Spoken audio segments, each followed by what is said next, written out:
இறுதியா அவருடைய வாழ்க்கை குறிப்பை நான் தான் தொகுத்து எழுதினேன். ஓகே. புலவருடைய வாழ்க்கை வரலாறு நீங்க வாழ்க்கை எழுதிருக்கீங்களா? வரலாறு நான் தான் எழுதினேன்.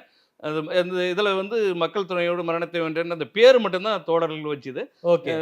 டைட்டில் மட்டும் தலைப்பு புத்தகத்து பேரு. மற்றபடி இதுல இருக்கிற ஒவ்வொரு எழுத்து என்னுடைய எழுத்து.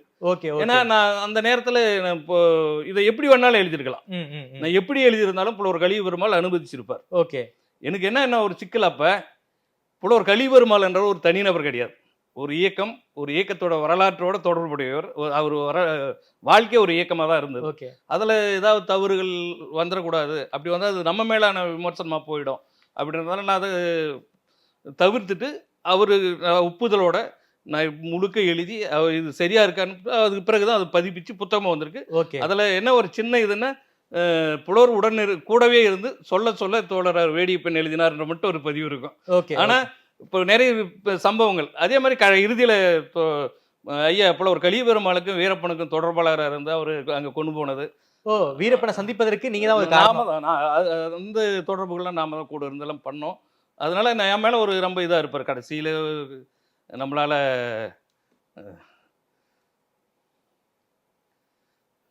இல்லை ஒரு பெரிய இழப்பு தான் எனக்கு. தனிப்பட்ட முறையில் புலவர் இல்லைன்றது ஒரு தனிப்பட்ட பெரிய இழப்பு எனக்கு. என்னுடைய அரசியல் பயணத்தில் ஒரு பெரிய இழப்பு. முழுக்க முழுக்க என்னுடைய வாழ்க்கை வரலாறு நீங்க தமிழ் சமூகத்துக்கு கொடுத்துருக்கீங்க. ஏன்னா இப்போ கூட இப்போ இது முழுமையான இது கிடையாது. அப்போ ஒரு அவசரத்தில் ஏன்னா இது அப்போ பதிவு பண்ணாமல் போயிருந்தோம்னா முழுசாக வந்திருக்காது. ஓகே. ஏறத்தாழ இன்னைக்கு இந்த திரைப்படத்தில் வந்திருக்க காட்சிகளில் கூட இந்த புத்தகத்தோட துணை உறுதியாக இருக்குன்னு நான் 100% நம்புகிறேன்.